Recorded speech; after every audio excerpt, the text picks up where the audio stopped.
Boa noite a todos. Mais um encontro virtual organizado pela Sociedade Brasileira de Pneumologia e Tisiologia.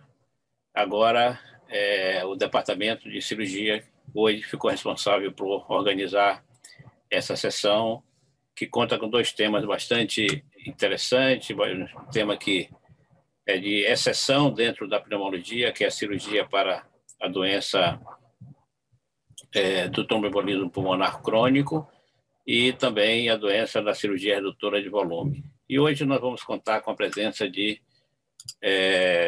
especialistas nessa área, né? O Dr. Assi Pinto, que é o cirurgião torácico da Universidade, professor de cirurgia torácica da Universidade Federal de Caxias do Sul e ex-presidente da Sociedade Brasileira de Cirurgia Torácica. Vamos contar que será o primeiro palestrante. Depois teremos, para o segundo tema, a contribuição do Dr. Yuri Melo, que é cirurgião da Santa Casa de Misericórdia da Bahia e que é responsável pelo programa de cirurgia do tromboembolismo pulmonar crônico, fez a sua formação na Alemanha. E o Dr. Fábio Solano, que é um cardiologista, hemodinamicista da Clínica da Universidade Federal da Bahia, que é foi o pioneiro em angioplastia pulmonar por balão no Brasil. Teremos dois debatedores, o Dr. Dagoberto, que é professor da pneumologia da Universidade Federal de Caxias do Sul e chefe do Serviço de Pneumologia do Hospital Geral da Fundação Universitária de Caxias do Sul. E, por último, o professor José Camargo, que dispensa a apresentação e que foi um dos cirurgiões que introduziram essas duas técnicas no nosso meio, tanto a cirurgia redutora de volume quanto a cirurgia da da embolia crônica. Então, ele tem muito a dizer e a nos contar, já que ele tem uma experiência ímpar nesse assunto e foi o grande iniciante. A cirurgia redutora de volume, principalmente, e a cirurgia da embolia pulmonar, que depois veio também o professor Fábio Jatene, que também foi um grande incentivador dessa técnica em nosso meio. E com certeza que vai ser de grande proveito, de grande repercussão esses dois temas, porque são temas bastante discutíveis e hoje a gente tem que trabalhar esse tema dentro de um programa multidisciplinar. Para falar do primeiro tema, que é a cirurgia redutora de volume, o estado atual, o estado da arte, eu gostaria de convidar o professor Daci Pinto, que vai introduzir essa discussão. Lembro que as perguntas podem ser feitas já inicialmente pelo QIA, e que, à medida que for terminando as apresentações, a gente vai respondendo, certo? Essas perguntas e esclarecendo tudo.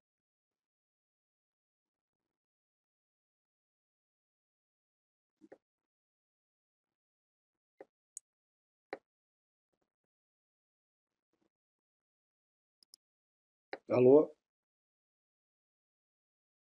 Ele não tinha as condições técnicas, as condições de fisiologia, de terapia intensiva que depois o Dr. Cooper, em 1995, passou a ter, e que foi um dos grandes incentivadores dessa cirurgia. Conte-nos para nós o que aconteceu depois disso.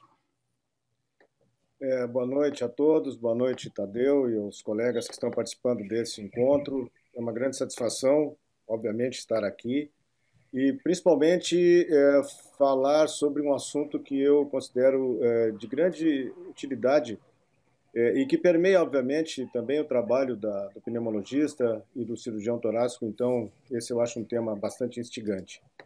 E a cirurgia redutora de volume pulmonar precisa ser revisada, obviamente, às luzes do que nós temos hoje em relação a evoluções técnicas que possam ser atreladas a esse procedimento e fazer com que esse procedimento se torne um procedimento realmente com mínima morbidade, mortalidade e com, obviamente, repercussão sobre as condições clínicas dessa população de pacientes. Então, a ideia dessa breve apresentação é de discutir e de mostrar o que aconteceu desde o NET Trial, lá no início dos anos 2000, e já se vão mais de 20 anos desde lá, até os dias de hoje. O que aconteceu com a cirurgia redutora de volume pulmonar nesse tempo?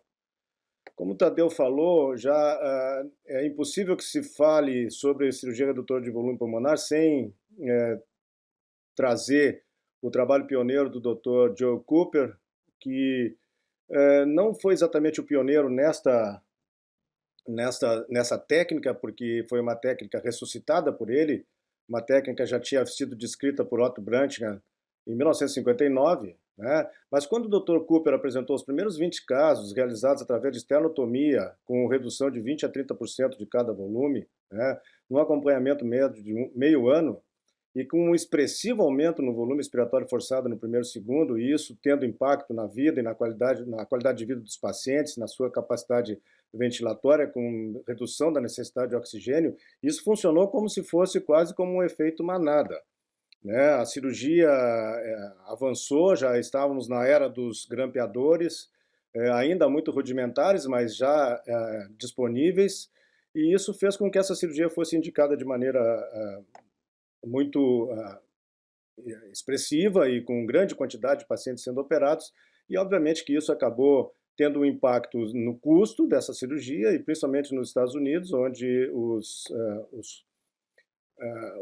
as fontes pagadoras dessa cirurgia realmente entenderam que o custo estava muito alto e a mortalidade também muito alta. Para resolver isso, nada melhor do que a ciência. Então foi feito um grande estudo prospectivo, randomizado, que foi o NET Trial, e que tentava estabelecer, né, os critérios e tentava trazer luz a essa situação que parecia um pouco confusa, uma técnica que dava bons resultados, mas a mortalidade era alta e o custo elevado. Quando ela publicou os seus resultados em 2013, um total de 1.218 pacientes foram randomizados para receber a reabilitação pulmonar, dividido em dois grupos, dois braços, um que se submetia à cirurgia e outro que mantinha o tratamento clínico. E a grande maioria dos pacientes que submeteram a esse estudo mostravam que não havia diferença entre o tratamento clínico e o tratamento com cirurgia. E que também existia um grande número de pacientes de alto risco para essa cirurgia e, portanto, a possibilidade de que ela pudesse ajudar essa população era muito pequena. Mas desta conclusão faltou ler a parte do meio da conclusão, que existia realmente um grupo de pacientes que poderia se beneficiar. E de 1.218 pacientes, 290 pacientes, quase um terço dessa população, mostrou que, dependendo das características da sua doença, o resultado da cirurgia, o impacto dela sobre a probabilidade de morte era muito menor do que os que se mantiveram com tratamento medicamentoso. E isso fez com que o candidato ideal surgisse desse estudo aquilo que nós chamamos de candidato ideal, com os critérios, então, para que ele pudesse ser candidato à cirurgia. Esses são os critérios que hoje são aceitos pela comunidade médica na indicação da cirurgia redutora de volume pulmonar. Mas o que parecia ter restabelecido a ordem, porque nada melhor do que um grande estudo prospectivo, randomizado, que pudesse dar todas as respostas, parece não ter sido suficiente para restabelecer o prestígio da cirurgia redutora no tratamento do enfisema pulmonar. E o que nós observamos hoje é que essa cirurgia praticamente ficou restrita a muito poucos centros, né? E podemos dizer que ela foi relegada quase que a um ostracismo. É difícil de entender que num país como o nosso, só para trazendo a realidade brasileira, onde nós temos 80 milhões de brasileiros que são portadores de enfisema pulmonar, num recente banco de dados da Sociedade Brasileira de Cirurgia Torácica, publicado no ano passado, de 2.497 ressecções pulmonares, só 0,1% foram relacionados à cirurgia redutora de volume pulmonar. E dois estudos também recentes mostraram essa realidade de alguma maneira bem estabelecida. O primeiro estudo, do Dr. Decker, que fez uma análise do banco de dados da Sociedade Americana de Cirurgia Torácica e, num período de 8 anos, apenas 538 cirurgias redutoras de volume, que dava uma média de 67 casos por ano. Imagine-se isso nos Estados Unidos, que tem uma população de enfisematosos maior do que nós temos no Brasil, poderia ser possível, né? E um outro estudo um pouco mais recente, do Dr. Ginsburg, que analisou 91 pacientes no período de 2004 a 2014, durante 10 anos eles operaram 91 casos, né? E eles avaliaram, então, a questão da segurança, da eficiência e da durabilidade dos resultados da cirurgia redutora de volume pulmonar. Eu acho interessante nesse artigo a inquietação do autor sobre o que poderia justificar uma percepção errônea do papel da cirurgia no manejo terapêutico do enfisema. E a reflexão que ele faz era essa aí, que a comunidade médica entendia que essa é uma cirurgia que apresenta alto risco de morbidade e mortalidade cirúrgica, ela requer uma cirurgia aberta, né? Recentemente participei de um evento em que essa cirurgia foi apresentada através da esternotomia mediana, como fez Cooper no início, isso não se faz mais. Se havia critérios mal definidos, parece que a comunidade não reconhece os critérios definidos do NET Trial e que essa melhora funcional da cirurgia não teria durabilidade expressiva. E uma característica interessante é que havia uma esperança, e ainda há uma esperança persistente em alternativas broncoscópicas menos invasivas, o que é relativamente fácil de entender, obviamente, quanto menos a invasão nós podemos trazer ao paciente, obviamente que para o paciente muito melhor. Os resultados a longo prazo se sustentam, então essa é uma das primeiras questões, né? Os pacientes em relação a volume expiratório, capacidade de exercício e qualidade de vida se sustentam durante uma avaliação de 5 a 10 anos. Essa outra série que traz 135 pacientes, né, com uma mortalidade muito baixa, todos eles tratados bilateralmente, isso é um dado que depois nós vamos falar sobre isso, mostraram também que nos parâmetros de qualidade de vida, capacidade de trabalho e também em relação à função pulmonar, os resultados se mantêm. E quando eles compararam essa corte com os resultados do NET Trial, a gente vê algumas coisas interessantes, né? Primeiro que a mortalidade em 90 dias reduziu expressivamente. A taxa de complicações também. A maioria dos pacientes, quase a subtotalidade dos pacientes, teve alta hospitalar, ao contrário do NET Trial. E o que mudou muito também foi que no NET 30% dos casos foram feitos por vídeo e nessa corte quase 100% dos casos foram feitos por vídeo também. A capacidade de sobrevida, a expectativa de sobrevida em 5 anos desses pacientes se manteve também. Isso é um dado muito importante, porque essa foi uma dos questionamentos. Em relação à qualidade de vida, vejam que os números que a gente traz dos artigos mais recentes são sempre números modestos, mas isso obviamente está relacionado ao fato de que essa cirurgia deixou de ser feita em muitos centros. Mas a percepção dos pacientes em relação à qualidade de vida é muito boa, né? Quase 90% melhora da sua capacidade física e de desempenho, vitalidade aumentada em quase 80%, e 2/3 dos pacientes disseram que a sua saúde geral melhorou após a cirurgia. Então, isso é o dado que, obviamente, a quem se dispõe a tratar desses pacientes leva em consideração. A seleção cuidadosa, a otimização terapêutica antes da cirurgia são cruciais para obter os resultados bem-sucedidos. Isso parece ser meio uma afirmação muito comum, mas, na verdade, essa é a realidade dos fatos, realmente. Então, nós temos que trabalhar em cima disso também. Bom, em relação aos avanços técnicos, né, e também em relação à abordagem cirúrgica, existe hoje uma possibilidade de fazermos apenas um lado da redução do volume pulmonar, preservando o outro lado, mas vejam que esse questionamento ele já vem de muito tempo, né? Em 96, o Dr. Robert McKenna, de Los Angeles, ele publicou os trabalhos de 166 videocirurgias realizadas por ele, né, e 87 unilateral e 79 bilateral. E vejam que a mortalidade do bilateral era menor, um pouco menor, a morbidade não havia diferença, a hospitalização praticamente também não, mas a maioria dos pacientes, 2/3 dos pacientes não precisou mais usar oxigênio quando fez bilateral, e a melhora do VFUM foi quase o dobro quando foi feito bilateral. Mas, nesta série, havia um subgrupo de pacientes que foram submetidos à ressecção unilateral e que esse grupo apresentou os mesmos resultados dos pacientes com bilateral.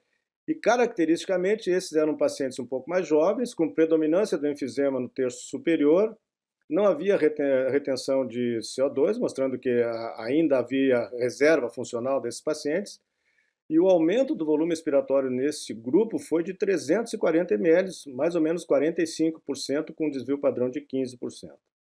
E os pacientes equivalentes em tratamento bilateral com o volume expiratório forçado, que aumentou de 355 ou 46, com desvio padrão de 9. Então vejam que, dependendo da população, é possível que a gente possa oferecer essa estratégia de tratamento unilateral.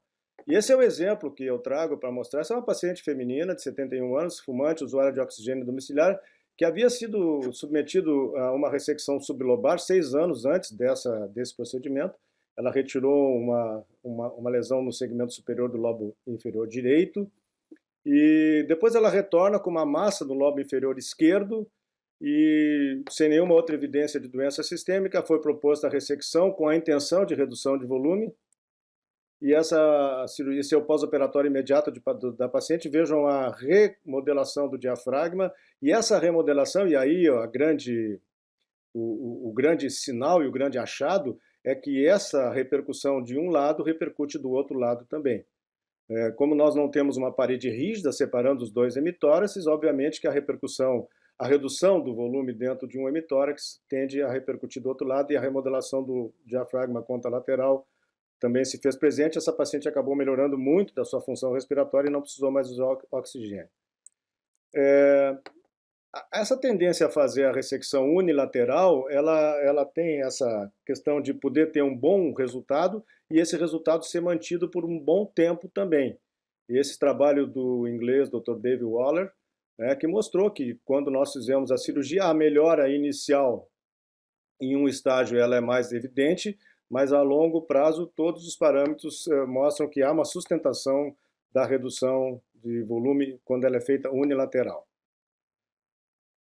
E aqui começa então os trabalhos do Dr. Eugênio Pompeu, de Roma, que é talvez o cirurgião que mais se dedicou a estudar essas questões, né? E eu recomendo a leitura dos artigos dele, que são muito bons. E veja o seguinte, primeiro que quando ele analisou bilateral com unilateral, ele viu que quando precisou, o tempo de precisar para operar o segundo lado, o outro lado, seria em torno de quase 1 ano e meio, um pouco mais de 1 ano e meio.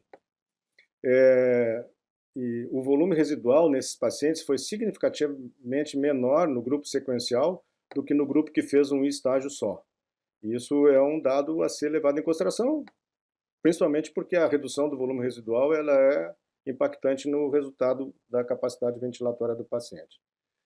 Também no trabalho do Dr. Pompeu, 70% dos pacientes operados ainda não precisavam de tratamento contralateral. Então, o tratamento contralateral, quando indicado apenas um lado, ele vai ser necessário em aproximadamente só 30% dos casos.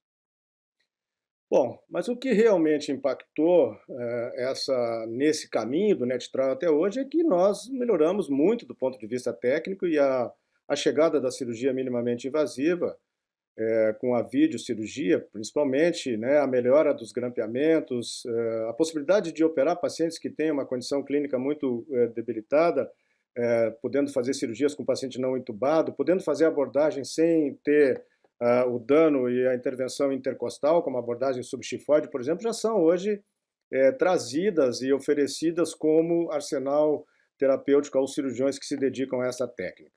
A cirurgia minimamente invasiva, ela veio, imaginem, o que se fazia por uma esternotomia, hoje se faz por uma pequena incisão de 3 centímetros, 4 centímetros, né? A linha de grampeamento ela é muito mais resistente. Hoje nós ainda temos reforço dessas linhas de grampeamento, mas alguns grampeadores têm 3 linhas de grampo que são dispostas de maneira a manter uma aerostasia muito eficiente. Então isso anima o cirurgião a trazer esse assunto para ser debatido. Nós podemos fazer cirurgia sem ressecar o parênquima pulmonar, como, por exemplo, essa aplicatura, que também o Dr. Eugênio Pompeu ressuscitou dos trabalhos do Crossa Dourado, um cirurgião uruguaio que já tinha publicado alguma coisa nesse sentido. Vejam aqui o paciente sendo operado acordado, apenas com uma máscara de Venturi, né, e com bloqueio, mostrando que os resultados do paciente operado ou acordado são muito semelhantes. Também é possível fazer a cirurgia uniportal, sem ressecção do parênquima, apenas com aplicatura, né, mostrando bons resultados. E a cirurgia subchifoide, como eu comentei anteriormente, é a cirurgia que não necessita nós abordarmos o espaço intercostal e podemos, nesse caso, fazer uma ressecção bilateral simultânea, né? Bom, em relação aos procedimentos endoscópicos, que é uma das alternativas para essa população de pacientes, nós precisamos reconhecer realmente que em casos bem selecionados, a colocação de válvulas endobrôncicas pode trazer bons resultados ao paciente. Mas ela necessita de alguns pré-requisitos que muitas vezes podem ser dispensados na cirurgia redutora de volume pulmonar, como, por exemplo, a integridade da cissura e assim por diante. E, obviamente, que há de ser levado em consideração a questão da colocação de um corpo estranho dentro da via aérea. Por mais que esse corpo estranho possa estar adaptado, possa ser melhorado do ponto de vista técnico, né, com proteção, com diminuição da rejeição, etc., ainda é um corpo estranho e sempre será um corpo estranho. E corpo estranho dentro de via aérea com secreção é sempre um desafio a quem se propõe a tratar desta forma. Bem, a contribuição contemporânea da cirurgia redutora de volume pulmonar, então, é de que essa cirurgia não requer integridade de cissura, a terapia lobar é possível, não requer aprovação da FDA, não dispensa o corpo estranho, baixa a morbimortalidade, já com sobrevida bem estabelecida e com resultados sustentáveis a longo prazo e, obviamente, com impacto na melhora de qualidade de vida. Respondendo ao Dr. Gunsberg, que tinha aqueles questionamentos anteriores, e para finalizar o que aconteceu do NET-Trial até os dias de hoje, essa cirurgia, obviamente, que reduziu significativamente o risco da morbimortalidade cirúrgica.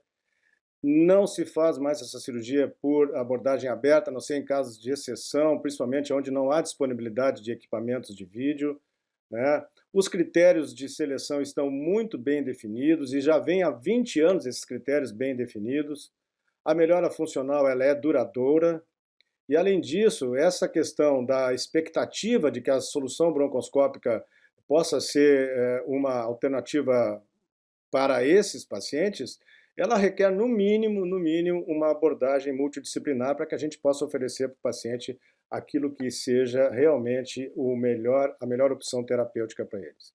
Então, do NET-Trial até hoje, a cirurgia redutora do volume pulmonar, estribada em toda essa evolução tecnológica que nós observamos nesses últimos 20 anos, e não podemos negar essa evolução, ela vem se candidatar a compor o arsenal terapêutico disponível para tratamento dessa população de pacientes. Eu queria só ilustrar o que eu falei, né, e aí já abro também em seguida para que os nossos debatedores possam, então, fazer os seus comentários, as suas apresentações. Eu queria trazer um caso clínico de um paciente de 59 anos, tabagista, que já cessou o tabagismo há 10 anos e que vem durante esse tempo com dispneia aos mínimos esforços, né, sem tosse ou expectoração e usuário de oxigênio domiciliar. Em 2018, esse paciente foi avaliado por um pneumologista, coincidentemente foi o Dr. Dagoberto Godoy, depois se ele quiser comentar sobre isso, e o Dr. Dagoberto Godoy, frente aos critérios do NET-Trial e com um volume expiratório forçado de 19% no primeiro segundo, encaminhou ele para avaliação num centro de transplante, na Santa Casa de Porto Alegre, lá onde o Dr. Camargo lidera esse programa. E ele alcançou os critérios de inclusão na lista de espera para o transplante e ele ingressou no programa de reabilitação pulmonar. Mas por uma decisão pessoal dele, e isso ele me comentou depois, quando eu atendi esse paciente, ele disse que ele sentiu medo do transplante e resolveu abandonar o programa e se manteve em casa com oxigênio terapia domiciliar e broncodilatadores. Durante esses 2 anos ele foi se mantendo assim, até que resolveu retomar e veio conversar. E eu reavaliei esse paciente e aí, para minha surpresa, nem era tanta surpresa, o volume expiratório forçado no primeiro segundo, que era 19, passou para 16%. Né? Eu resolvi pedir uma avaliação para tentar ver qual seria o comprometimento pulmonar desse paciente e foi possível identificar que o terço superior do pulmão direito desse paciente contribuía com apenas 30% da difusão, da perfusão, desculpa, e isso começou assim a acender uma pequena luz, né, no sentido de que talvez a gente pudesse oferecer alguma alternativa de tratamento para ele, e fizemos uma gasometria arterial que não mostrou retenção de CO2, né, não havia policitemia, e ele tinha um aumento das câmeras direitas esperado para um paciente que tenha esse grau de enfisema. Essa é a tomografia desse paciente, né, que mostrou que ele tinha realmente um predomínio de enfisema nos terços superiores, né.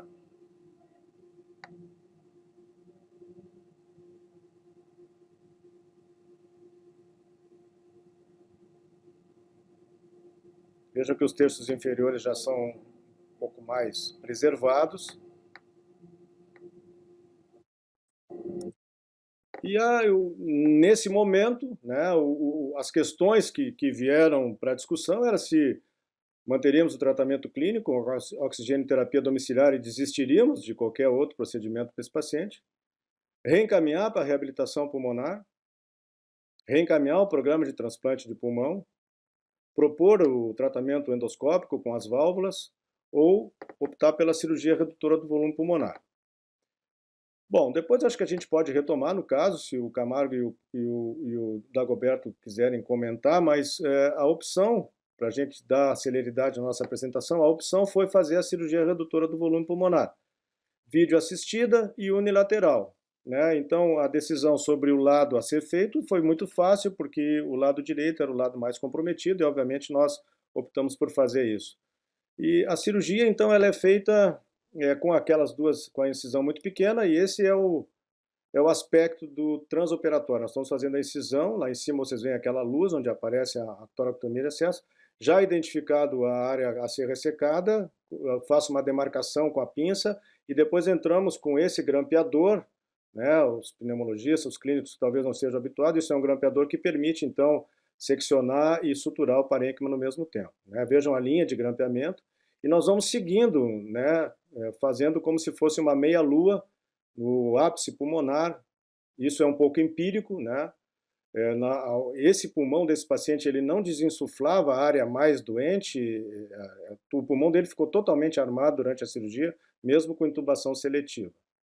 Vejam que nós vamos então definindo as áreas, e essa pinça que entra e aperta o pulmão, ela é para demarcar a área de grampeamento, onde nós vamos passar o grampeamento. Né? Essa pinça é uma pinça que eu acho muito útil a quem se dedicar a fazer esse tipo de cirurgia, porque vai demarcando o caminho e nós vamos fazendo. Essa é uma carga para parênquima pulmonar, ela também tem 3 camadas de grampeamento e tem 6 centímetros de comprimento. Né?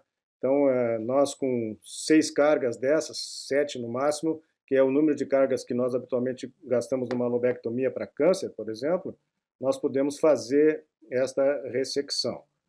Então, esta é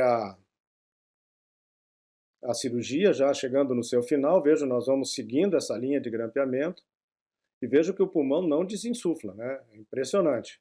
O pulmão permanece insuflado, isso traz um pouco de dificuldade, mas não há que se ter muita intempestividade, né? Tendo um pouco de calma. Vejam o pulmão insuflado e agora ele vai ser retirado esse segmento pela incisão. E vejam o espaço que fica entre a área de ressecção e o ápice pulmonar. Todo esse espaço é o espaço que vai permitir o diafragma elevar. Fizemos um teste da aerostasia, da hermeticidade da sutura, né, para ver se não há escape aéreo, e depois desse teste, então a gente faz a ressecção, a tirada da peça. Vejam aqui a saída da peça nesse pequeno vídeo aqui. Essa é toda a incisão que se faz para fazer uma cirurgia redutora de volume pulmonar. Não há necessidade de nenhum outro tipo de acesso. Então, somente esse tipo de acesso. E vejam como o pulmão sai espremido dali, porque é um pulmão muito enfisematoso. Né? Essa é a meia-lua, né, que eu comentei com vocês, e esse aqui é o raio-x do pós-operatório desses pacientes. Observem como ele recupera a conformação diafragmática do lado direito e também do lado esquerdo. Né? Então, aquilo que nós tínhamos comentado é de que a opção por fazer unilateral permitiu a esse paciente preservar o outro lado. Né? Isso possivelmente tem impacto na morbidade cirúrgica também dele. Também tem impacto nos custos iniciais, não se precisa gastar o dobro de carga como se gastou aqui agora. E a evolução desse paciente foi essa. Esse com 45 dias de pós-operatório, vejam o volume expiratório forçado desse paciente, que era de 16%, passou para 29%, o que deu um ganho de 440 ml, 78% do que ele tinha antes. Né? E o raio-x de controle mostra que o lado direito continua com uma boa conformação, mas o lado esquerdo insuflou de novo. Esse é um dado que nós vamos ter que acompanhar mais de perto. E essa aqui é o depoimento desse paciente. Peço que vocês tenham um pouquinho de paciência para escutar. Bom, tudo bem, Sr. José Pena? Eu gostaria de saber como é que o senhor está se sentindo depois da cirurgia que a gente fez com o senhor lá. Estou me sentindo bem melhor mesmo, bem mesmo. Comparado a antes da operação? Ah, nem comparar, né? Nem comparar. O senhor consegue fazer mais as suas atividades do dia a dia? Com certeza. Antes não era nem capaz de caminhar, e agora já dá quase para correr.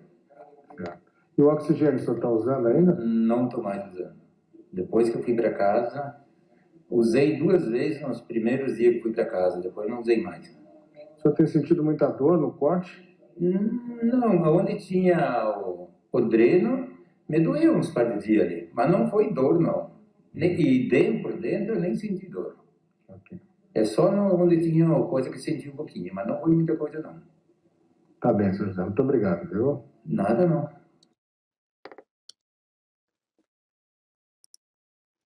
Bom, eram essas as considerações, né, que eu gostaria de ter trazido aqui para o debate e fico, então agora retorno ao Tadeu e ao Camargo e ao Dagoberto para as considerações deles.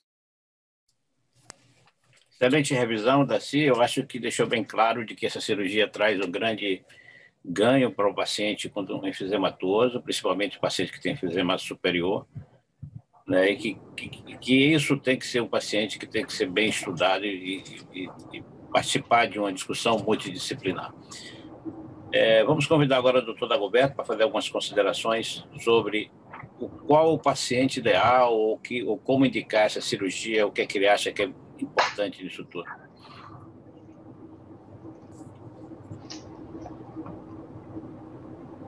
Dagoberto.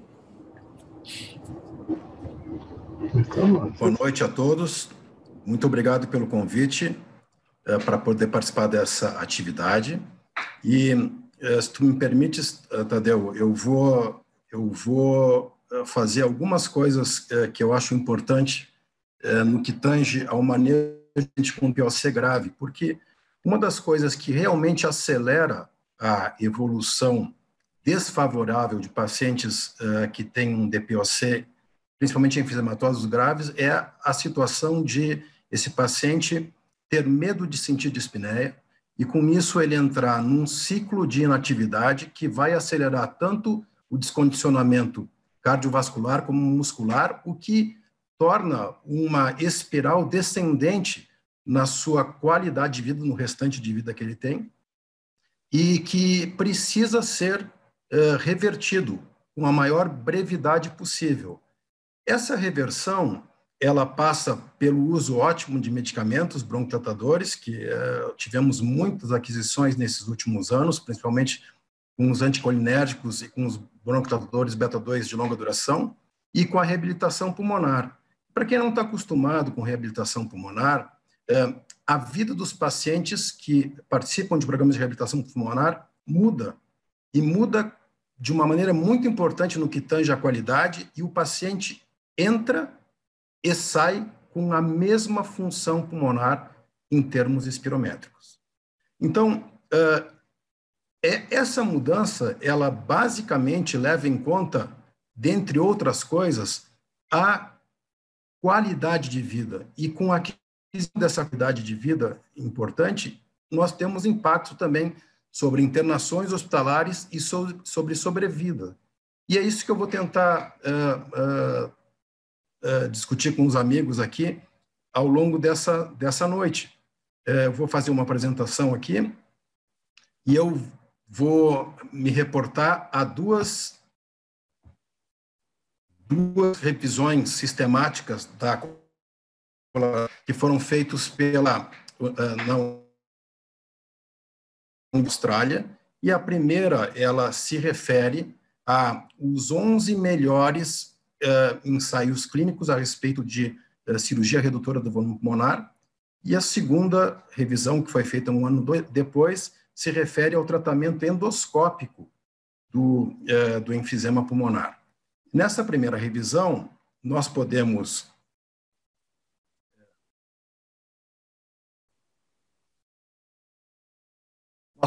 ver uma coisa interessante no que tange à sobrevida à mortalidade desses pacientes. No primeiro ano de vida, existe um favorecimento ao grupo controle, o que não sofreu a cirurgia. Mas, ao contrário do que se atribuía ao longo de muitos e muitos anos em que a cirurgia redutora do volume pulmonar era uma cirurgia com data de validade devido à perda importante de função pulmonar, a perda continuada de função pulmonar, retornando o paciente a um resultado, depois de alguns anos, 4 ou 5 anos, a linha de base. Não é isso que a gente vê nessa revisão. Na medida em que o tempo vai passando, e a partir dos 3 anos, na realidade, a cirurgia redutora do volume pulmonar tem um fator protetor em relação aos controles, ou seja, as pessoas que fizeram cirurgia redutora do volume pulmonar vivem mais do que as pessoas que não fizeram essa cirurgia a longo prazo. É importante também saber que, definitivamente, os pacientes que estão em alto risco, eles vão ter uma desvantagem muito grande em relação aos melhores cuidados sintomáticos. Mas os pacientes ideais, os pacientes em condição ideal, eles vão ter uma proteção muito importante e melhora na sua sobrevida e, como veremos daqui a pouquinho, na sua qualidade de vida. Quem são esses pacientes? Aqueles pacientes que têm baixa capacidade de exercício e que têm enfisema predominantemente nos lobos superiores. Esses pacientes devem ser olhados com muito carinho, tanto pelos cirurgiões como pelos clínicos, e, na realidade, essa cirurgia, se o paciente preencher os critérios, não devia ser postergada, porque é isso que vai permitir que esse paciente mantenha uma atividade e uma qualidade de vida que não só prolongue a sua vida, como faça esse paciente sentir que vale a pena continuar vivendo. No que tange a qualidade de vida no St. George Questionnaire, nós vemos que a cirurgia redutora de volume pulmonar, ela tem um impacto importante em todos os domínios do questionário de qualidade de vida, que vão dos sintomas, a atividade que esse paciente exerce, o impacto que esse paciente tem recebe sobre a sua doença e no total. Se nós formos também verificar isso com o questionário de qualidade de vida SF36, nós veremos que, tanto na capacidade funcional física, como na dor corporal, como na saúde geral, como na vitalidade, como no funcionamento social, tornando essa pessoa, de novo, com sentimentos de que ela pode se inserir na sociedade, como no seu equilíbrio emocional, e também na sua saúde mental, todos eles favorecem a cirurgia redutora do volume pulmonar quando bem indicada. Isso é muito importante, porque a gente faz essa cirurgia não é só para ver a quantidade de VFUM que a pessoa vai ganhar ou quanto o seu volume residual reduziu, mas sim como é que ela vai viver e quanto ela vai viver em matéria de qualidade de vida. No que tange os procedimentos endoscópicos, a situação ela é menos longeva ou menos duradoura no que se refere ao segmento. Esses são resultados de primeiro ano de segmento, e em todas as modalidades de tratamento endoscópico não houve diferença em relação à sobrevida, em relação dos controles com os pacientes que sofreram o tratamento endoscópico. Bem como quando nós fazemos diferentes tratamentos, nós podemos ter diferença também nos eventos adversos. E aqui eu queria chamar a atenção. A pessoa que sofre um procedimento endoscópico, ela tem um corpo estranho dentro da sua árvore brônquia. A árvore brônquia de um paciente com DPOC, ela é colonizada.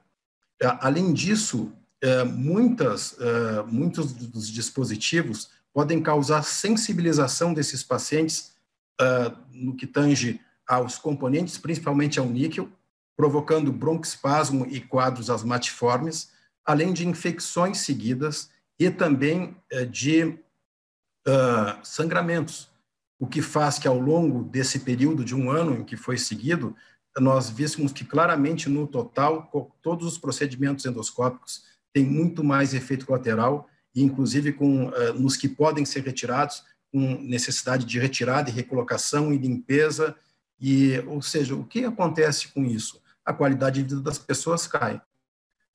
Aqui nós temos, de novo, o St. George Questionnaire, e que a gente vê claramente que houve um benefício marginal quando nós usamos válvulas endobrôncicas nesses pacientes. Bem diferente nesse benefício do que nós conseguimos ver quando o paciente com cirurgia tem uma boa indicação para cirurgia redutora do volume pulmonar. O benefício no que tange a qualidade de vida me parece maior. E quando a gente usa válvulas intrabrôncicas, então definitivamente existe uma piora de qualidade de vida baseado no St. George Questionnaire no primeiro ano. Então, essa reflexão que eu quero colocar. Não tem indicação para usar tratamento endoscópico. O tratamento endoscópico tem muita indicação. Agora, substituir o tratamento endoscópico quando o paciente é um candidato ideal à cirurgia redutora do volume pulmonar, me parece que tem que ser objeto de reflexão por quem indica esses procedimentos. Então, essa é a minha contribuição no que tange a esse assunto.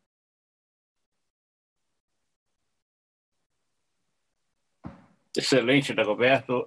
Eu acho que podemos ouvir agora o Camargo falar um pouco sobre a história da cirurgia, um dos pioneiros aqui no nosso meio, dessa cirurgia redutora, e a gente viu que no passado essa cirurgia tinha um grande entusiasmo, que depois ela...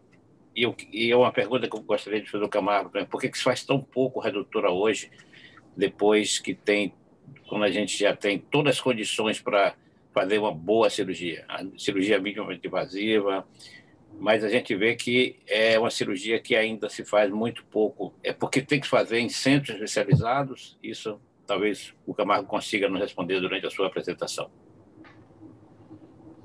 Obrigado, Tadeu.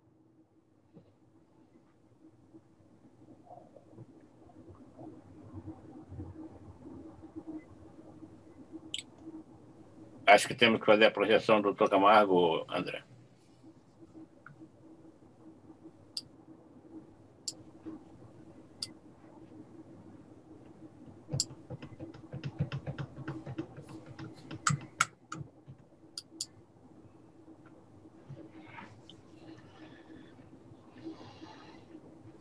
Muito obrigado pelo convite e pela oportunidade de falar desse assunto que sempre me encantou muito, que é a redução de volume pulmonar como uma forma de melhorar a dinâmica respiratória. Nós cometemos erros, com certeza. Volta anterior, por favor. Quando foi descrita a técnica pelo Cooper, os resultados deles levaram as pessoas a fazer por atacados. E todo mundo fazia cirurgia redutora e houve, então, um entusiasmo excessivo por um tratamento desconhecido.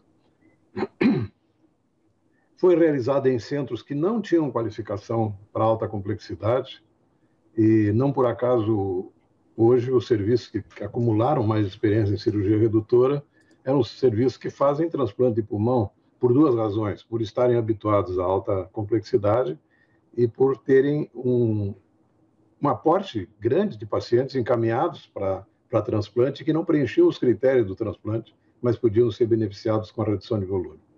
A consequência é que houve uma ideia equivocada de que os riscos eram proibitivos, levando a uma contraindicação sumária, o que já foi discutido pelo Darcy. E iniciou-se em paralelo o entusiasmo por novidades menos invasivas, porém não afirmadas. Com isso, uma redução drástica da cirurgia redutora. O que nós temos que fazer para recomeçar,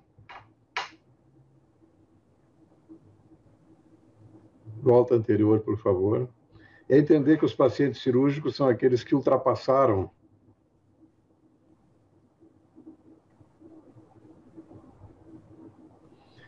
o limite do tratamento clínico e temos que proceder a uma seleção adequada dos candidatos, somente recomendar cirurgia em centros qualificados para alta complexidade, mas com todas essas dificuldades, não privar os bons candidatos, que não são mais que 10%, 15% no máximo, dos enfisematósios graves, dos benefícios reais dessa técnica.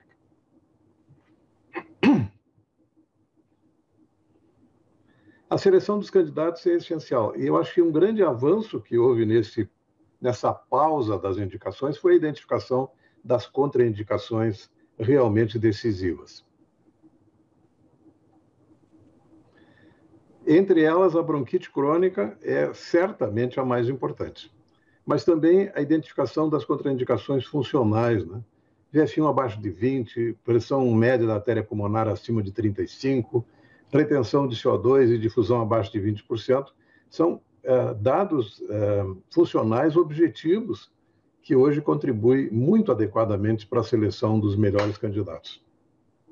Doutor José, veja se o senhor não está com controle aí já com o mouse. Pronto, o senhor está com controle. Ok, obrigado. Pode usar a seta ou o mouse. Ok, obrigado. Como é que nós selecionamos os pacientes por imagem? Aqui eu coloquei 2 casos, um caso mau, um caso bom. Esse caso, vejam que tinha uma tremenda hiperinsuflação, mas tinha um dado na tomografia que não foi valorizado. Observem aqui, por que a gente vê brônquios nessa situação aqui? Porque esse paciente tem bronquite que não foi valorizado. Teve uma evolução catastrófica no pós-operatório, para uma grande quantidade de secreção, dificuldade de expectoração e acabou morrendo. E esse é um critério muito importante para identificar o candidato ideal, é aquele em que a volumetria identifica as áreas-alvo, predominando em terço ou metade superior de ambos os pulmões. Então, esses recursos de imagem qualificaram significativamente a seleção. Uma recomendação importante, assim, nós temos que incluir a avaliação dinâmica da via aérea nesses pacientes. Quer dizer, um paciente que, quando tosse... que pena. Uma mudança de comando, eu perdi esse... Esse é uma traqueomalácia que deve ser buscada como uma causa de agravamento da insuficiência respiratória e que certamente reduz o benefício da cirurgia de redução de volume pulmonar ao que ela podia produzir. Esse é um ladrão do benefício, a presença de um colapso brônquico acentuado. Esse é um caso interessante. Esse paciente foi encaminhado para avaliar para transplante, tinha 66 anos, e tinha um VF1 de 24, uma glicemia de 155, uma creatinina de 2,8. E ele foi, então, considerado um contraindicação para o transplante pela insuficiência renal. Esse é o tipo de paciente que, com 1 mês de ciclosporina, certamente ele precisaria de suporte da função renal. Mas ele tinha, na radiografia de tórax, já uma imagem muito promissora, a ausência quase completa da perfusão das metades superiores, um grande aumento da cavidade torácica por hiperinsuflação, inversão da cúpula diafragmática e uma cintilografia que confirmava que ele só tinha perfusão nas metades inferiores de ambos os pulmões. A radiografia foi confirmada pela tomografia, mostrando que ele não tinha perfusão nos lobos superiores, e vejam que nas metades inferiores, ainda que houvessem zonas bolhosas, se reconhecia muitas áreas de parênquima praticamente normal. E essa é a transformação volumétrica. É um paciente que tem um tórax em tonel, que muda completamente a configuração torácica, com a retirada do que significou 30% de ambos os pulmões, e ele passou dos 24% para 54% de VF1 no 6º mês de pós-operatório. A colocação das linhas de sutura, isso vale tanto para a cirurgia aberta quanto para a cirurgia videotoracoscópica, elas têm que ser colocadas preservando a configuração harmônica do lobo. E o que nós temos feito, e temos 171 casos de cirurgia redutora, só foi possível fazendo em pacientes do SUS, contando com a ajuda da Santa Casa e tendo que fazer a redução de volume com 6 disparos. 3 disparos de cada lado, usando um tipo de stapler que não se dispõe mais, que é o stapler de 100 milímetros, com 3 disparos em cada lobo superior, a gente provocava a redução de volume desejada. Esse é um caso de uma paciente de 62 anos que tinha parado de fumar há 13 anos, tinha dispneia aos pequenos esforços, tinha um VF1 de 35%, sem resposta ao bronquodilatador, um teste da caminhada com 330 metros de uma dessaturação significativa, um volume residual de 200% do previsto. Essa é a radiografia com a hiperinsuflação característica e a tomografia que mostrava, esse caso tinha uma certa semelhança com o caso que o Darcy mostrou, mas com um nítido predomínio da destruição pulmonar nos lobos superiores. E essa é uma técnica muito elegante para demonstrar por tomografia helicoidal a mensuração das áreas de enfisema no pré-operatório, que são as áreas que retêm ar. Se dá, nesse software se põe uma determinada cor ao ar e o paciente faz uma mensuração em ins e expiração para mostrar que áreas persistem infladas. Foi feita essa abordagem por 2 incisões submamárias, com retirada de 30% de ambos os pulmões às custas dos lobos superiores, a aerostasia a mais adequada que se possa fazer, e um componente importante do manejo desses pacientes, porque a toracotomia dói muito mais do que a abordagem por vídeo, é a utilização de catéter peridural.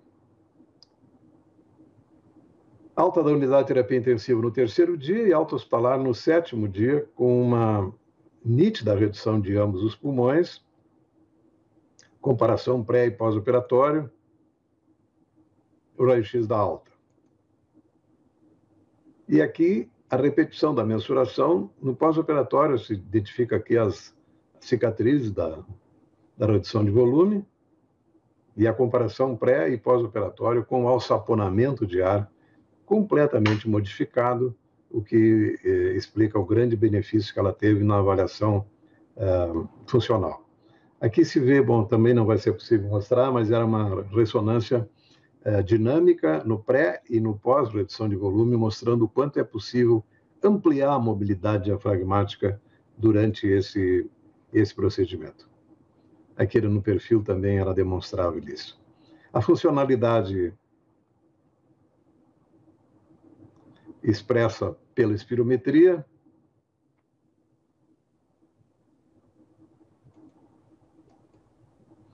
o VF1, por alguma razão, a espirometria não está estável.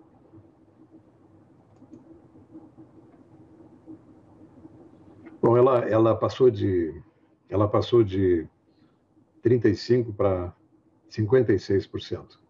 Uma coisa importante é que, isso eu imaginei que eu fosse falar antes do Dagoberto, era uma introdução que eu ia recomendar que prestassem atenção, que o Dagoberto ia dizer, porque nós temos que entender que nós não podemos operar esses pacientes como eles chegam.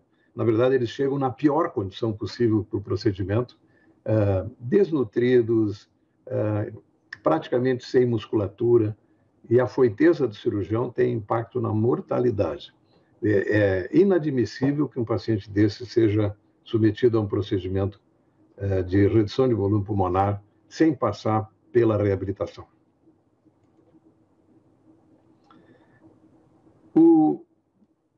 O DPOC pós-NET mostrou algumas coisas interessantes. Uma das coisas que se considerou como critério favorável à redução de volume, que era o predomínio da enfermidade nos lobos superiores, eles mostraram que os pacientes que tinham metades inferiores comprometidas com baixa capacidade inicial de exercício também melhoram com a redução de volume, com a diferença de que o benefício é de menor magnitude e é menos duradouro.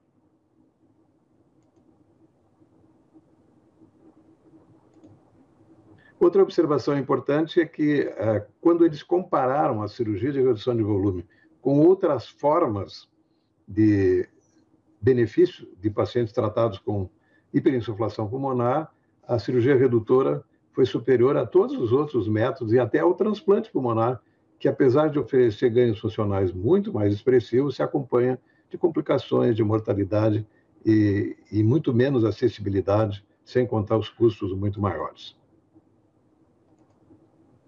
Esse é o artigo básico para quem queira se atualizar no que nós aprendemos sobre o NET, e o mesmo grupo que estudou e publicou a experiência em 2003, reviu essa experiência em 2008, estudando a população que tinha sido tratada 5 anos depois. Uma questão importante é quanto é que dura o benefício da cirurgia redutora. Esse é um caso que ilustra o quanto isso pode ser duradouro. Esse era um paciente de 66 anos, com um VF1 de 700 mililitros, e ele tinha uma predominância de bolhas nas bases, com uma nítida compressão da vasculatura. Naquela época, nós estudávamos esses pacientes com arteriografia. Fez a redução de volume bilateral, não significou lobectomia inferior do lado esquerdo e uma segmentectomia não regrada do lado direito. E no pós-operatório, o seu VF1 passou para 1.480, ele mais do que dobrou a capacidade respiratória. E esse é o raio-x dele 9 anos depois, quando já tinha havido uma progressão do enfisema, e o que fora 1.480, agora era 1.180. Mas ele teve mais de 10 anos de vida útil por conta dessa redução de volume. Esse é um trabalho importante do grupo do Dr. McKenna, mostrando a perda progressiva do benefício. O aumento médio do VF1 em relação ao basal, no primeiro ano 73%, segundo ano 46%, terceiro ano 35%, quarto ano 27%, e entre o quinto e o sexto ano, em geral, os pacientes voltam à condição basal. E esse é o benefício transitório, mas muito significativo para essa população. O que nós podemos fazer para ajudar os enfisematosos? Vamos reduzir a hiperinsuflação. Como é que nós vamos fazer isso? Com válvulas ou estentes de broncos, com redução de volume cirúrgico e com drenagem externa das bolhas? São questões que têm que ser respondidas. As questões fundamentais na seleção do método terapêutico é o quanto ele é eficaz no controle da hiperinsuflação, o quanto ele persiste, o quanto ele dura, esse benefício tem que persistir, e esse certamente é a grande crítica que se faz ao tratamento com válvulas. O custo do procedimento e a acessibilidade. Se nós temos uma coisa que tem algum benefício, que é fugaz, e não está disponível, esse é um benefício teórico inaproveitável.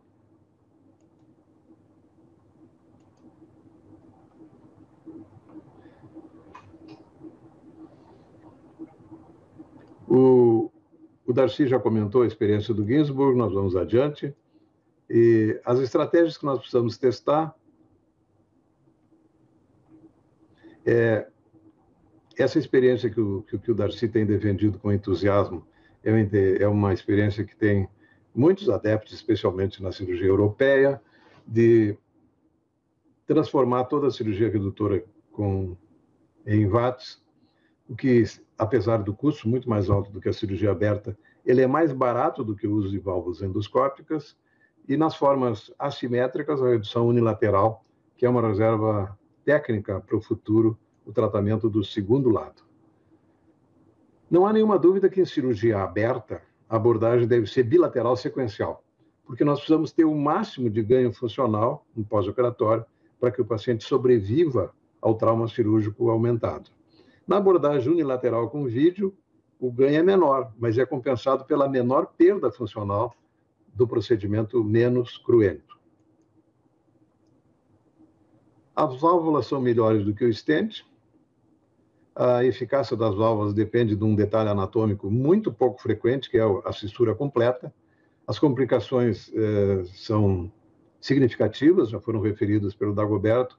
Os benefícios são fugazes e o procedimento é caro e, no nosso meio, apenas para os pacientes privados. A comparação com outros métodos, nos casos adequadamente selecionados, os resultados são mais expressivos e mais duradouros do que qualquer outra técnica. Superada a curva de aprendizado, pode ser usada com uma muito baixa mortalidade. O uso é menos restrito, do ponto de vista de escala social, e está ao alcance dos pacientes do SUS. E uma coisa importante, como muitos desses pacientes têm transplante no horizonte, o uso dessas técnicas, seja por via aberta ou por vídeo, não aumenta a morbidade do ulterior transplante. Não sei por que saiu.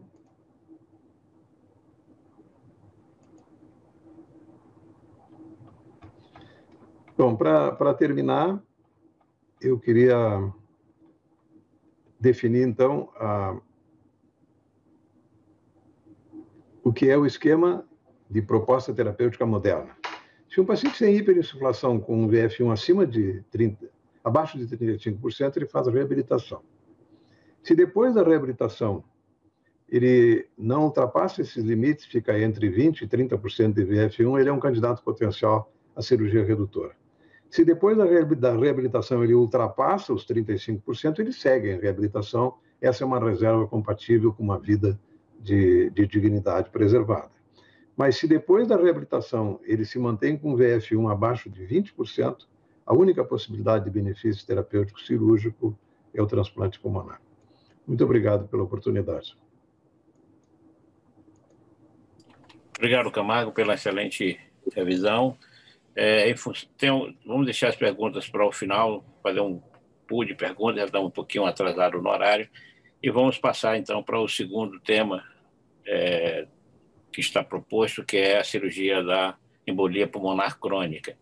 E, para começar, vamos convidar o Dr. Yuri Mello para fazer uma exposição de 10 minutos, e depois o Dr. Paulo Solano, que vai falar um pouco sobre a técnica de balão, de dilatação no tratamento desses pacientes.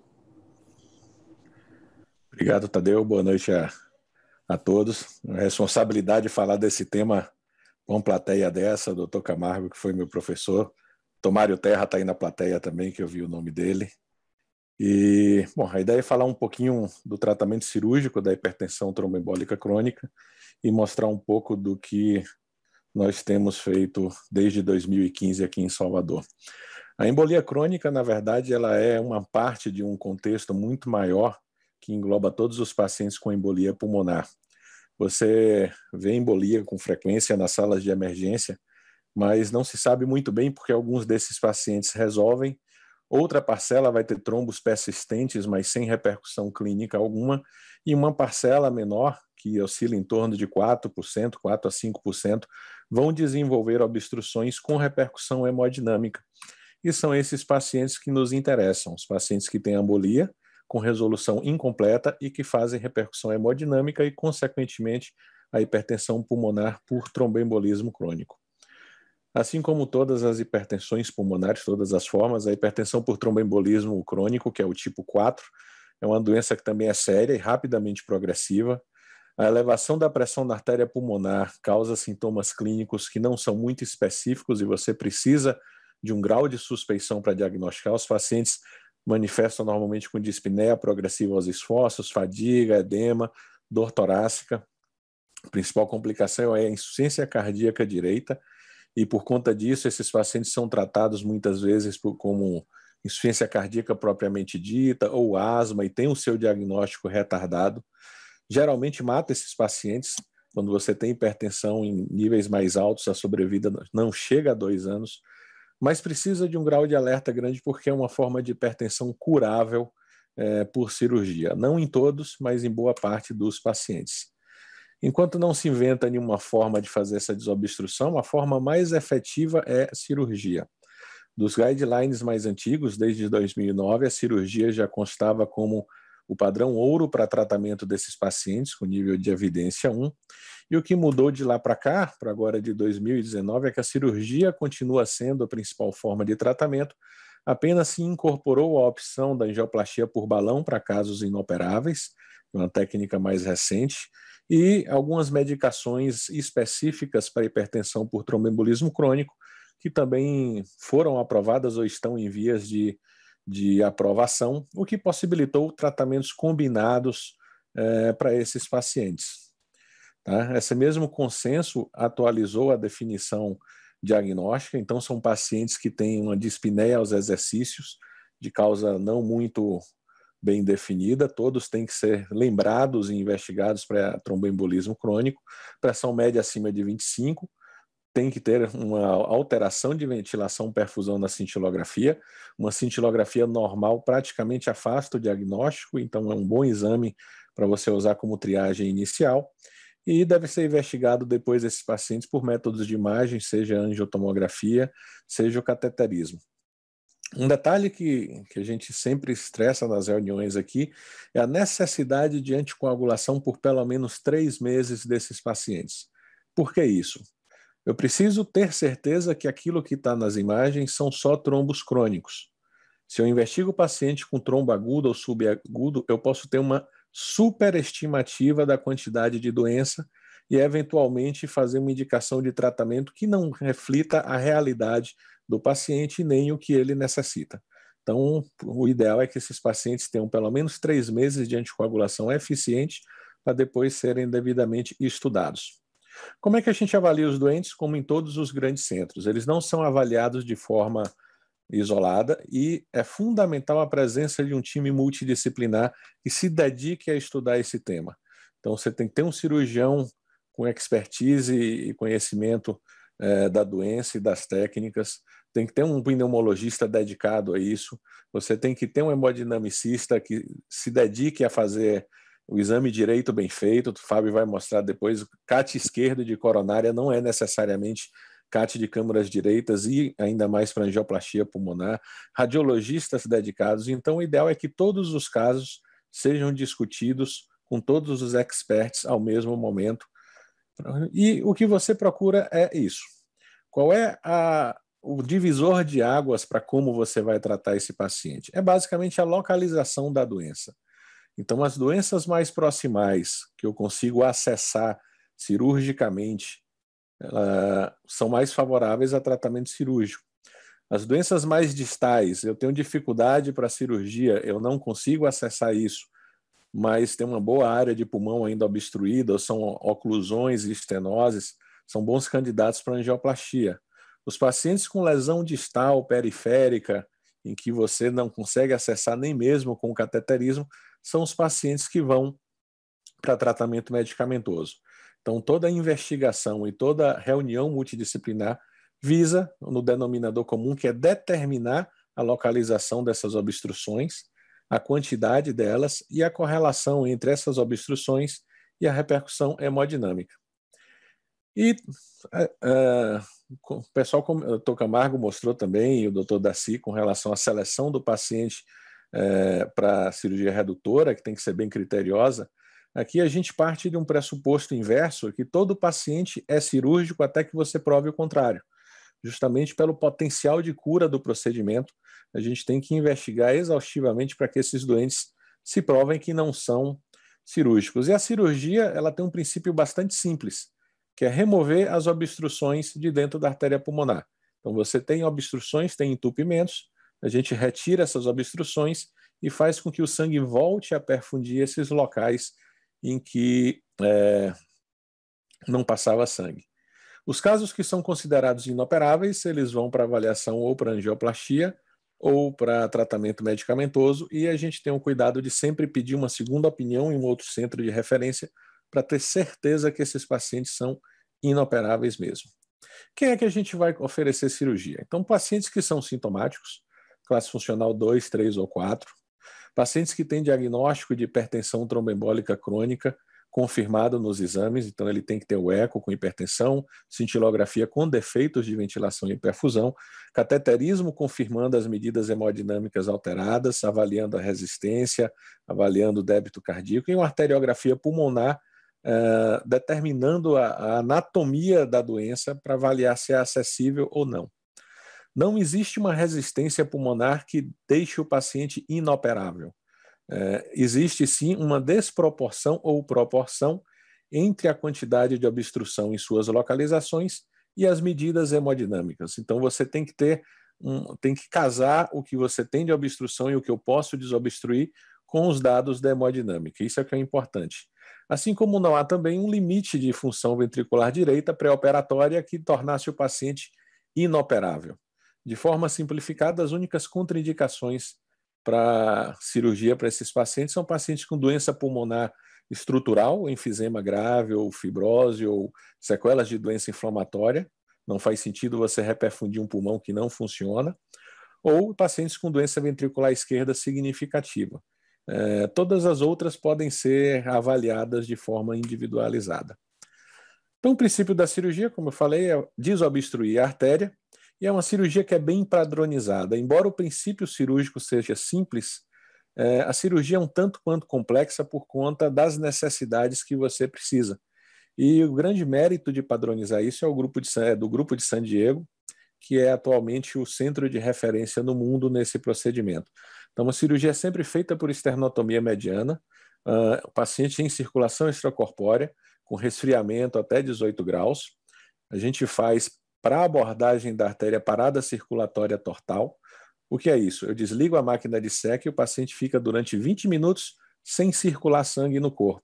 Eu preciso disso para que eu não tenha circulação pelas artérias brônquicas e colaterais, porque eu preciso enxergar por dentro da artéria pulmonar. Vocês vão ver um pouco mais para frente, a cirurgia é feita toda por dentro do vaso. Explorar sempre bilateral, mesmo que você não tenha evidência arteriográfica de doença. A arteriografia, por mais que seja o padrão ouro, ela ainda subestima um pouco o que você encontra no intraoperatório. É bastante fundamental você identificar o plano adequado de dissecção para que você faça uma endarterectomia verdadeira e uma dissecção de cada vaso e cada segmento de forma clara e bem identificada.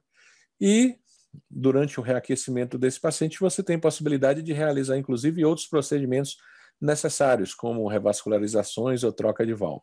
Então, essa imagem mostra como é feita a cirurgia, uma incisão no tronco da pulmonar, e que você vai dissecar ao redor desses trombos, ramo por ramo, fazendo a desobstrução.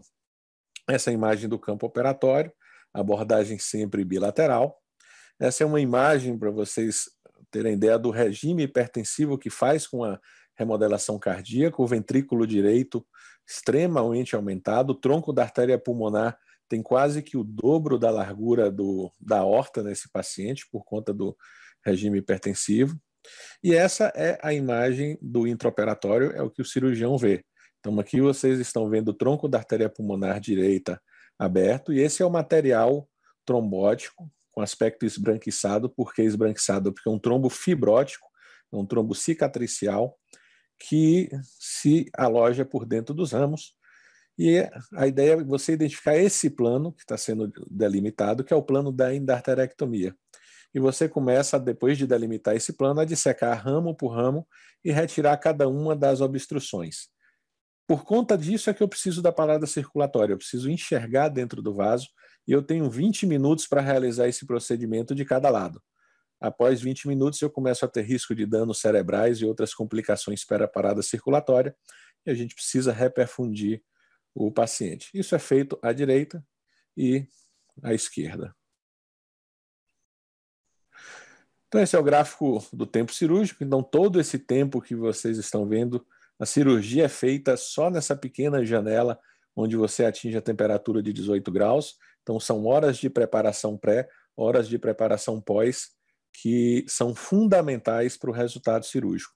E quando tudo dá certo, isso é o que a gente espera que aconteça, que a pressão pulmonar caia logo de imediato para níveis normais. Então, esse é um dos nossos exemplos, uma paciente com a pressão de pulmonar de 80 no CAT, no dia da cirurgia já estava com 95, um débito de 3,5 com 800 dinas de resistência.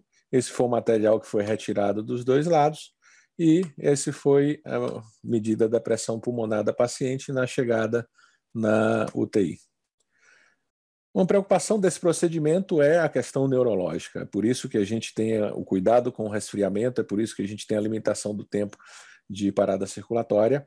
Se estudou formas de melhorar isso e diminuir danos cognitivos ou danos isquêmicos, e o grupo inglês fez um trabalho nesse sentido, mas que não demonstrou estratégias como perfusão cerebral seletiva ou alterações na temperatura de parada circulatória que agregassem alguma segurança a mais ao que era feito e padronizado pelo grupo de San Diego, e assim a técnica se mantém.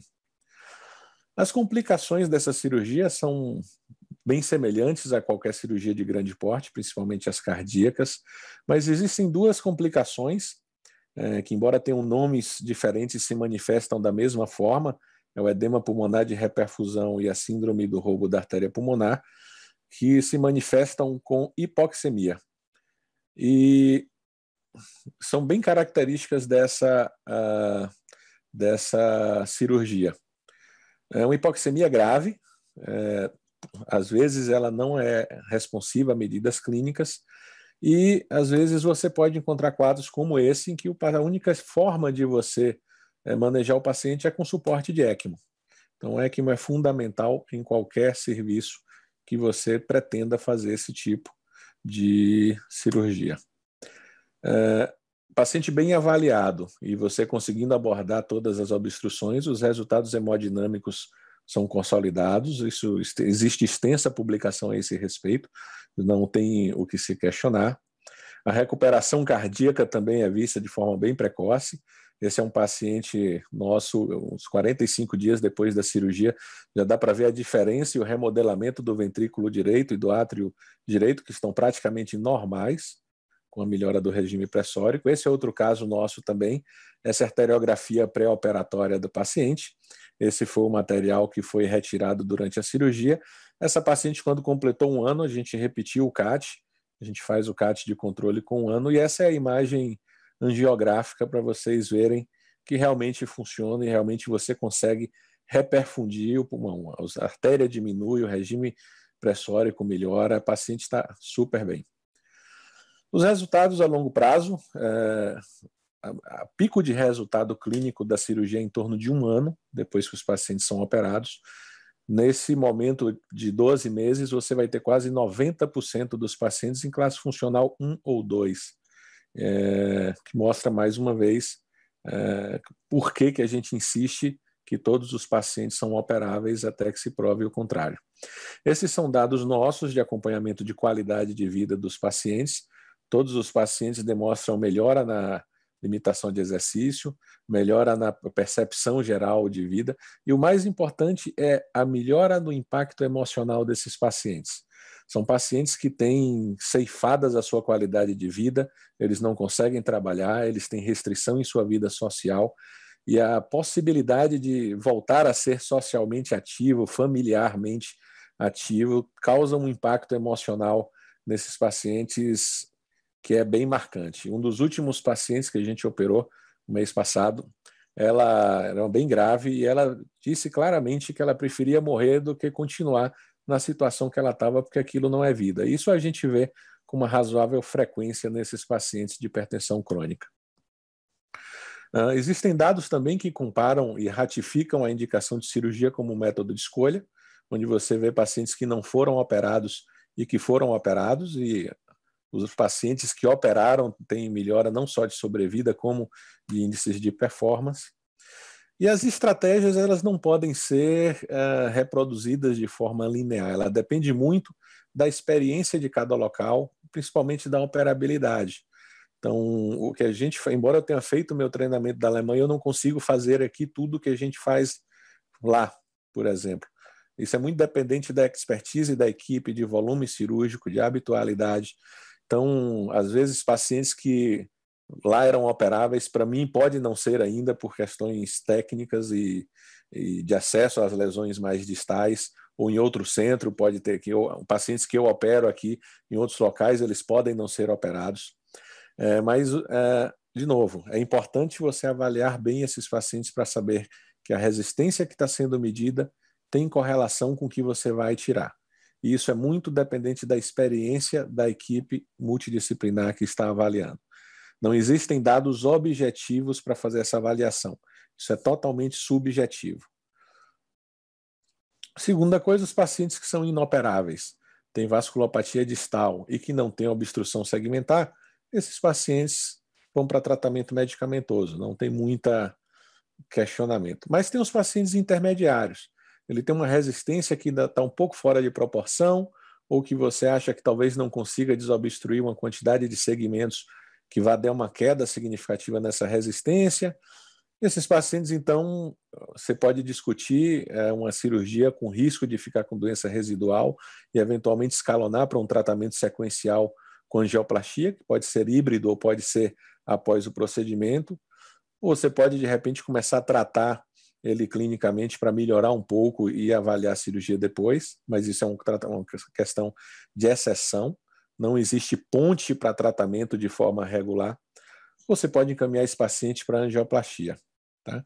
Então, por fim, todos os pacientes eles têm que ser avaliados por um grupo multidisciplinar com experiência para definir a operabilidade e o potencial benefício da cirurgia.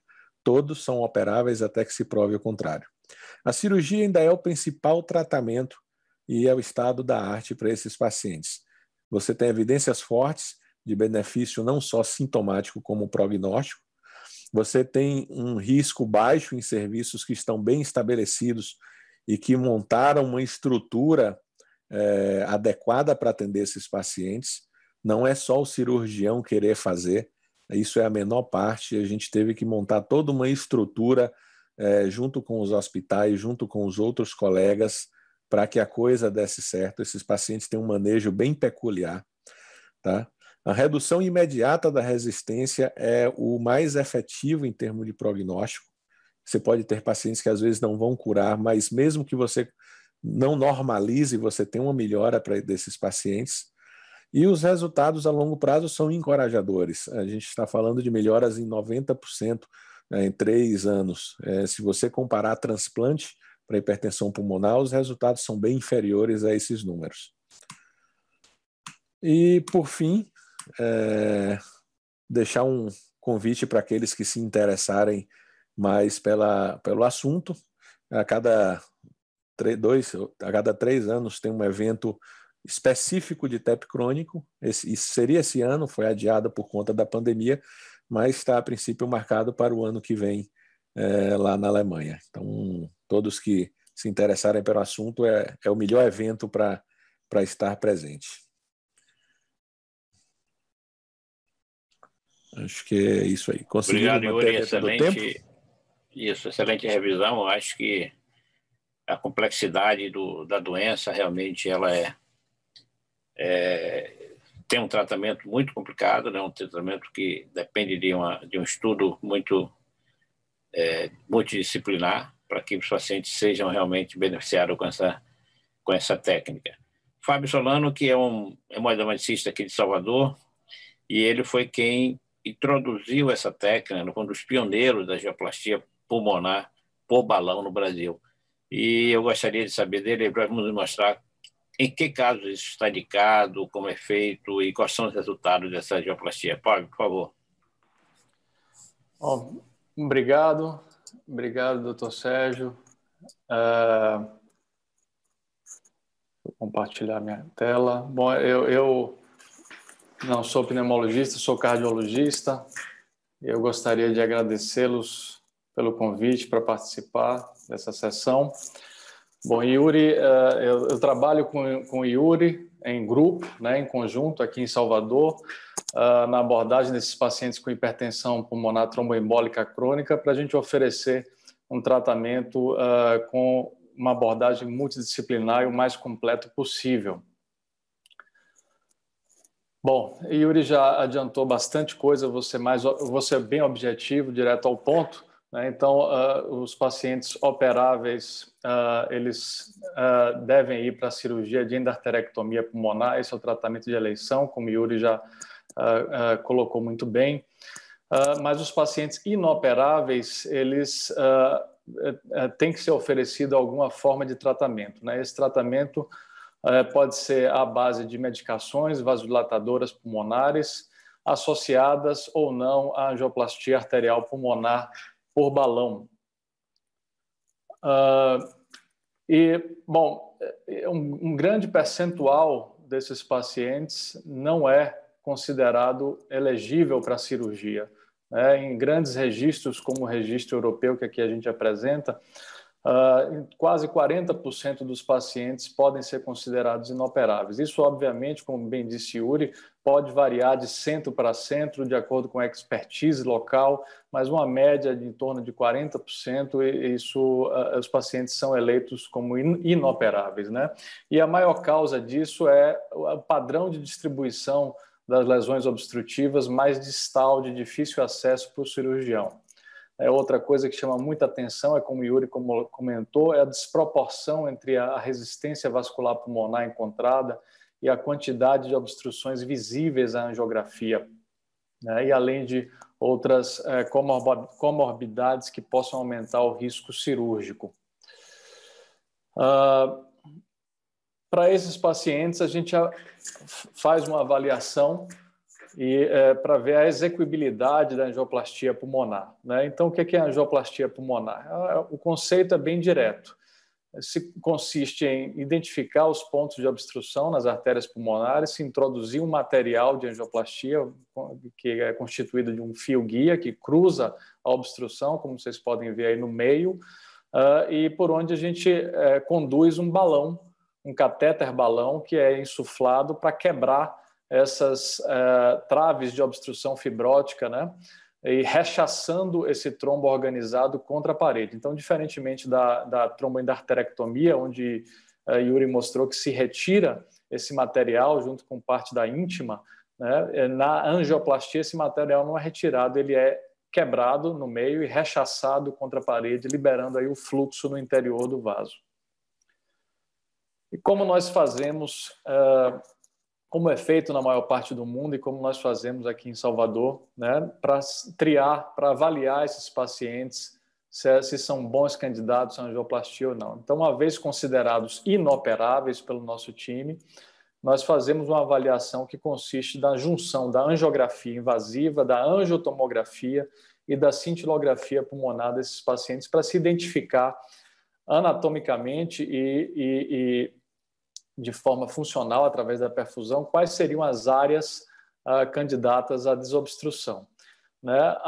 Durante a angiografia ou no início das angioplastias se faz injeções seletivas de contraste, né, através de cateterização seletiva de ramos pulmonares para se avaliar com maior riqueza de detalhes esses vasos, e pode-se lançar mão de outros métodos como imagem intravascular e medida de gradiente de pressão para se identificar as lesões-alvo a serem tratadas por angioplastia. Então, aqui um exemplo de arteriografia pulmonar, como Yuri mencionou. A arteriografia deve ser bem feita, tanto para uma avaliação cirúrgica, quanto para a avaliação da angioplastia. Então, podemos notar aqui à esquerda uma incidência lateral do pulmão direito, né? Então, vemos uma grande área de ausência de vasculatura, com a lesão oclusiva, e na parte frontal, aí à esquerda, várias imagens de defeitos de perfusão, com várias imagens também de lesões obstrutivas, um padrão mais segmentar, né, de doença. E aí nós temos a oportunidade também de apreciar os tipos de lesões obstrutivas, né, característicos da hipertensão pulmonar tromboembólica crônica, que é totalmente diferente da embolia pulmonar aguda. Então vejam no quadrante superior esquerdo uma lesão típica de TEP crônico, né, uma lesão em bolsa, o PAUT do inglês, uma oclusão total. Esse é um padrão de obstrução de difícil tratamento através da angioplastia e bastante favorável à cirurgia, principalmente por ser proximal. Mais abaixo nós vemos um padrão de estenose, né, mais a nível segmentar, favorável à angioplastia. E nessa imagem maior à direita nós vemos vários tipos de lesões obstrutivas, e a mais comum delas, que são essas teias e as fendas vasculares, que são as mais frequentemente encontradas na nossa casuística e as de melhor acesso técnico, né, para a angioplastia.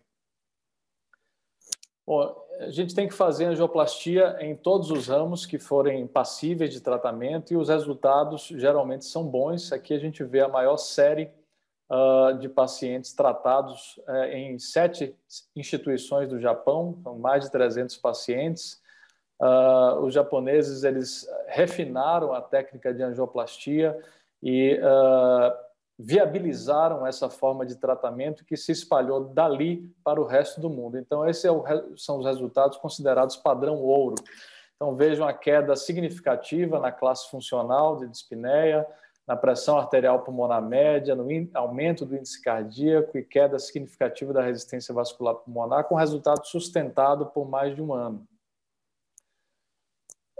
Comparativamente a outros centros, né, aqui europeus, nós vemos que os resultados dos japoneses têm uma magnitude de efeito maior, como eu já disse, né? Eles começaram esse tipo de tratamento.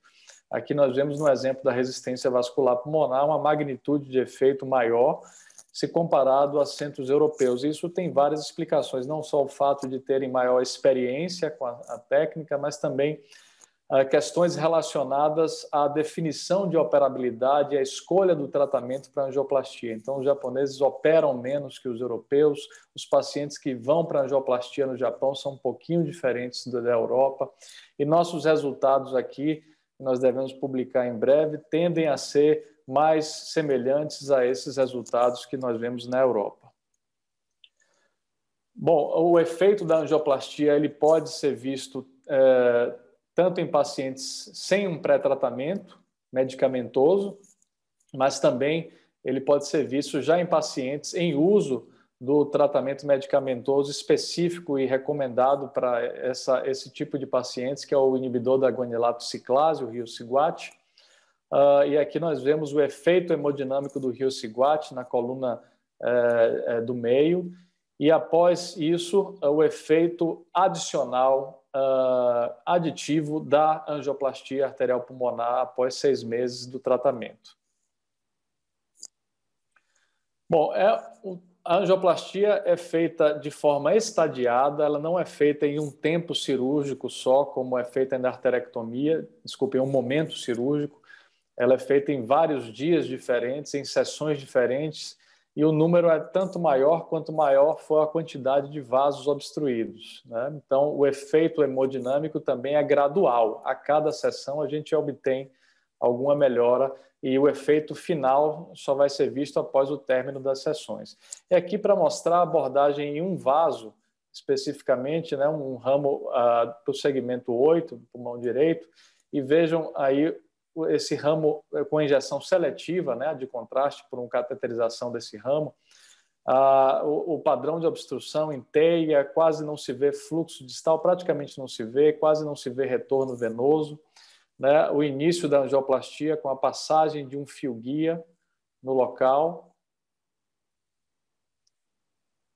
Após esse fio ser passado, recanalizado o ramo, a gente começa a fazer pequenas dilatações com balões pequenos, relativos ao tamanho do ramo em si, para evitar qualquer tipo de lesão local, e esse foi o resultado parcial, né, nessa primeira abordagem do ramo. Então, vejam a melhora do fluxo anterógrado, a melhora do retorno venoso, né, mas ainda com muita obstrução.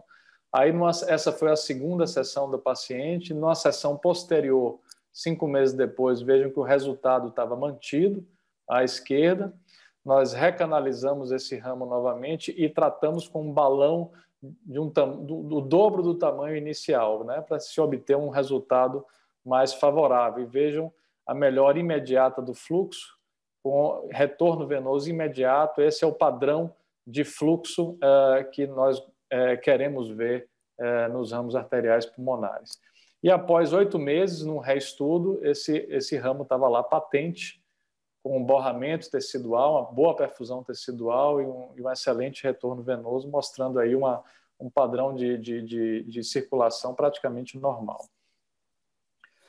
Mas existem várias complicações, né? Não é um procedimento isento de complicações, pelo contrário, existem complicações durante o procedimento, né? Principalmente lesões vasculares, como perfuração, dissecção de vasos. Aí vejam abaixo esse borramento em torno do fio-guia, né, causado por um extravasamento de contraste por pequenas perfurações. Às vezes os pacientes manifestam hemoptise, em casos mais severos pode haver hemorragia pulmonar, né, mas esses casos são muito raros, nós não tivemos nenhum caso desse tipo.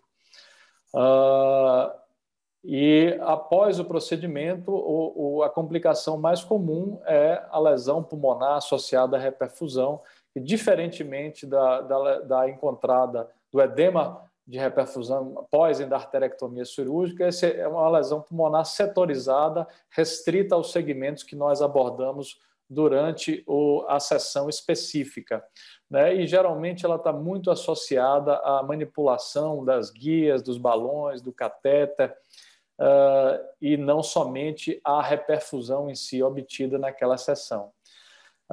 É uma complicação que não é rara, né? Na nossa casuística, em torno de 10 a 12% das sessões, que pode levar o paciente à insuficiência respiratória franca e ao óbito. Nós não tivemos nenhum caso desse tipo de manifestação grave, mas é uma complicação que, se tratada adequadamente e se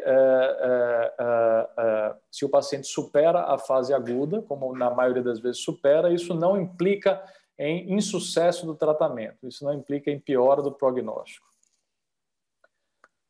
É uma complicação também a lesão associada à reperfusão dependente da experiência de quem faz esses procedimentos. Então, vejam aqui no registro francês que a lesão associada à reperfusão no período inicial, nas 59 primeiros pacientes, ela ocorria em 13% das sessões, já com mais experiência já passava a ocorrer em 5,9%, e principalmente na forma mais severa, isso reduziu bastante com o avançar da curva de aprendizado dos operadores.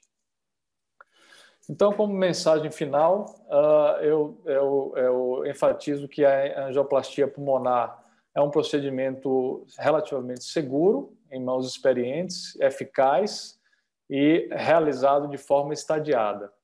Ele é adequado para pacientes inoperáveis, né, considerados inoperáveis por um time multidisciplinar, seja por doença distal, associado ou não ao tratamento medicamentoso, ou seja, por pacientes que tenham um risco-benefício desfavorável para a cirurgia, né, como o Yuri comentou, pacientes com DPOC grave e outras comorbidades.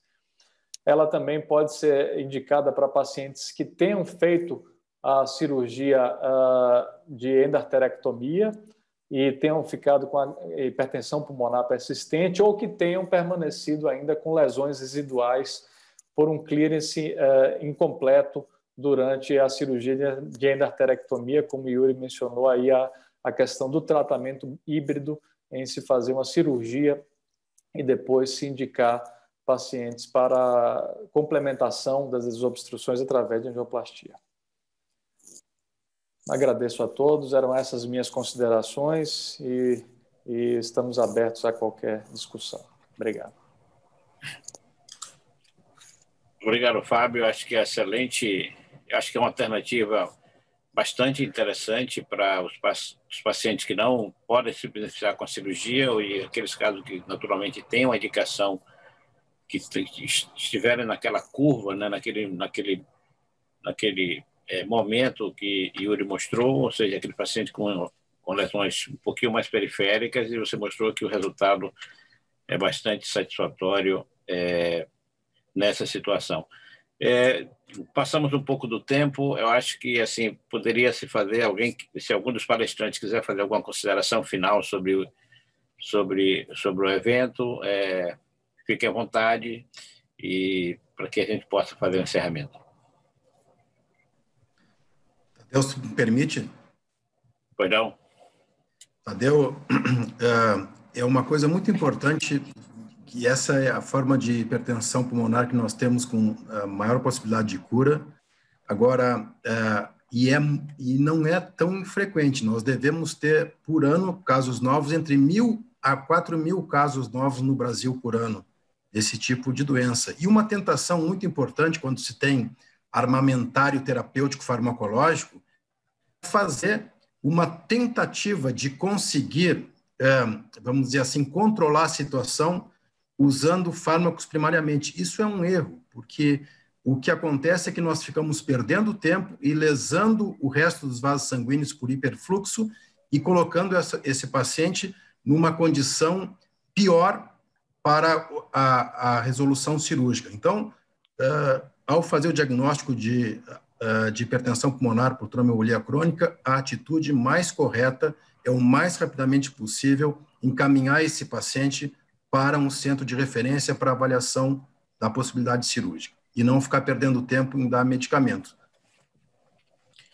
Concordo com você, eu acho que essa é o pensamento de quem trabalha nessa área. O que a gente vê muito é o paciente ser tratado com uma medicação extremamente cara, né, durante longo tempo, com resultados ainda que não chegam nem perto da indicação cirúrgica quando o paciente é tratado pela cirurgia.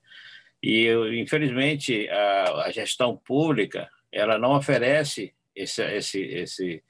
a cirurgia como tratamento no Sistema Único de Saúde, né, pelo o custo da cirurgia, que é um custo, como o doutor Yuri mostrou aí, ele não tem um custo baixo e, infelizmente, os centros, alguns hospitais, eles não... E o serviço público não paga isso, né? Então, preferem tratar o paciente a longo prazo, com medicação cara, entendendo que isso aí, na realidade, 1 ano, 2 anos de medicação pagam a cirurgia dessa, que é muito mais efetiva. Então, esse trabalho é um trabalho que é difícil de ser feito, né? Quem conhece o Sistema Único de Saúde sabe muito bem disso, mas que isso depende muito da gestão pública de resolver isso aí. Porque a indicação cirúrgica, eu acho que os centros que trabalham com isso têm vários pacientes na lista de espera. O problema é como operacionar essa cirurgia, né? Que isso é muito complicado. Alguém mais quer fazer algum tipo de comentário? Bom, então, encerramos aqui. Eu gostaria de agradecer à Sociedade Brasileira de Pneumologia e agradecer principalmente aos palestrantes, doutor Dagoberto, doutor Fábio, doutor Yuri, doutor Darcy e o doutor Camargo, que estiveram aqui nessa noite fazendo essas excelentes exposições. Muito obrigado a todos e boa noite.